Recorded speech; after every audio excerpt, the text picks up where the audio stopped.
You can buy a Valkyrie, you can buy, well, if you're lucky, you can buy all sorts of hypercars. I promise you that the owner of an AMG One, as they're winding up through the gears, there's nothing else that feels like what they're driving.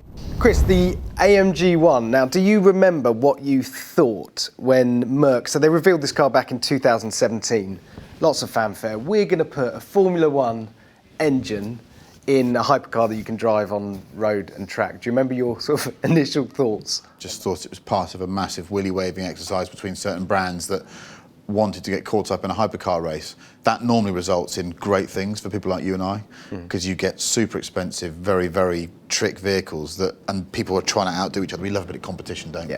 That started all the way back with Lamborghini and Ferrari in the 60s, and that's continued now. It's like they want to get into tussles. Love that.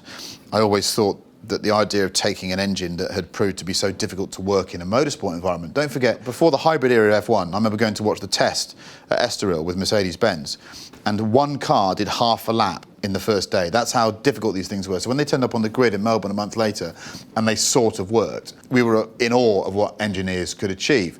But it's clear this vehicle was never going to be easy to make, and its gestation has been plagued with issues. It's a small world, the automotive world, so I know lots of people that had worked on it or around it, and they were already scratching. Or suppliers that have been trying to get the gearbox. They were all there thinking, this is needless. Why are we doing this? And I think they probably regretted. CEOs have come and gone. Well, it's. But I love the fact they persevered. But it was an interesting day. What was the sort of setup? How long did you have, in theory, with the car? We had a day to make a film.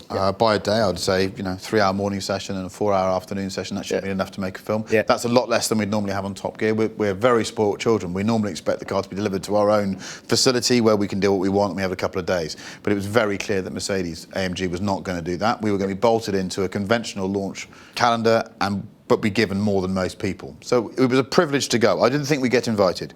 So from the top, I have to say thank you very much for inviting us. They didn't need to. But it didn't go to plan. We set it up beautifully. It's a very, very, very complicated car, but it was given to us under the premise that it now worked. Come and have a go. I don't know to this day whether they knew or they suspected that the car might be problematic and they were styling it out, but it's just some pain they had to go through. Or whether they were genuinely shocked that the vehicle had so many issues. But we had two cars, both of which had quite big technical issues on the day. And at the end, the shots you saw were shot probably in 45 minutes at the end of the day. And the car had some quite big restrictions in terms of how I could use it, what mode you could be used, the way the aerodynamics were deployed. It was very tricky, and I think a humbling experience for all involved. But I think the film was honest. And I think what's clear also is that I love the bravery. I love the ambition, just the blind stupidity of trying to do that. What would we have to write about as journalists if car companies didn't it was mad decisions? There's something about that engine, a super high revving 1.6 litre single engine turbo, but with that's producing that sort of 1,000 horsepower. When you wind it up and it goes to whatever 10,000 RPM, you do go, crikey, this is an experience unlike anything else. That's the key thing. You can buy a Valkyrie, you can buy, well, if you're lucky, you can buy all sorts of hypercars. I promise you that the owner of an AMG One, as they're winding up through the gears, there's nothing else that feels like what they're driving. It's a very, very strange vehicle. And that's what billionaires do, right? They're collecting unique experiences. So they might have a Navara over there, you should feel that thing. Yeah. And history has a way of celebrating heroic failures. A lot of the cars that we now revere were rubbish when they were new, and we forget how rubbish they were. The 964 RS is a great example. It's a car that's now worth £300,000, the great lightweight Porsche of the early 90s. Go and read the first reviews of that car when it came out. Everyone went, why have they ruined the 964? But now everyone thinks they're great. I could give you so many. Because it's got character and foibles. Well, exactly. But I think this will be one, and they're not making many of them. Yeah. The F50 when it came out, the F50 was, oh God, the F40 was greater. The McLaren F1 is far better. The F50 was almost forgotten about at the time. Now, after the McLaren F1, the most valuable production car you can buy on the planet because they built so few of them. And they're not making many of these either. I mean, they do need to make it work.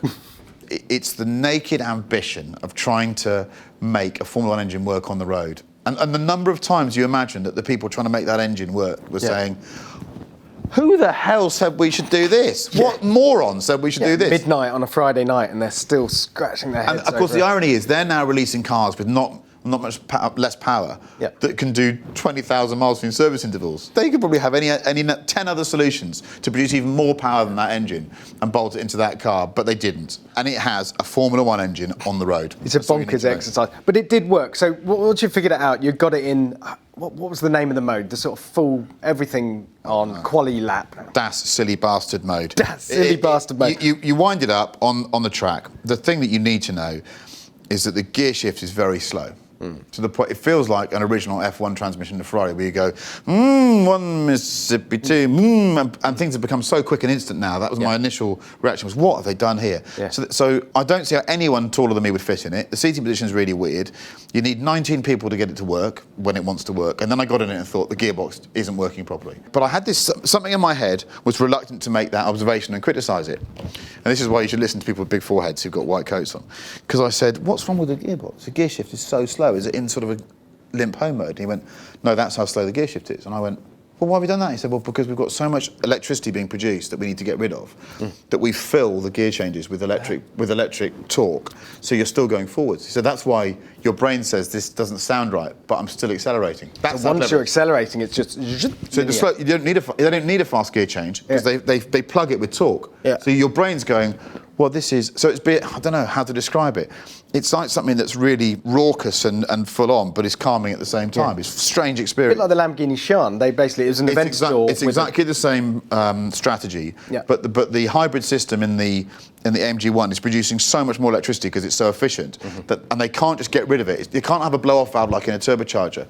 So you've got extra electricity, and it manifests itself in two different ways. One, they fill the gaps between the gears, and the other one is if they've got too much electric. If you're at any phase on a racetrack doing a lap, they'll suddenly cut the ICE, the engine, and use electricity. But this can happen in a braking zone. Yeah. So when that happened to me, I had a full code brown. So I'm fully braking hard into T1 at Nürburgring, which is downhill.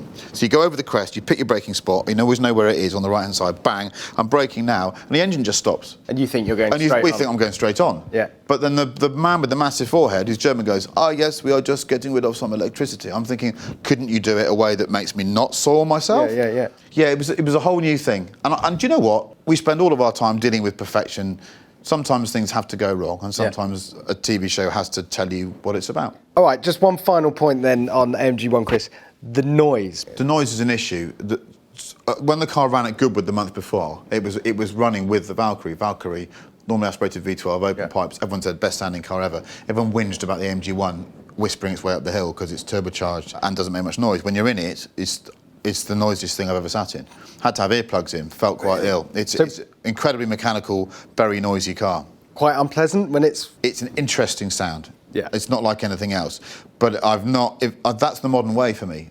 Don't annoy people outside the car. Oh, yeah. Enjoy it inside the car. Sing a DLS, GT4 RS. But I did have a moment where I looked right, and they've fitted a full Mercedes suite of telephone and hi-fi.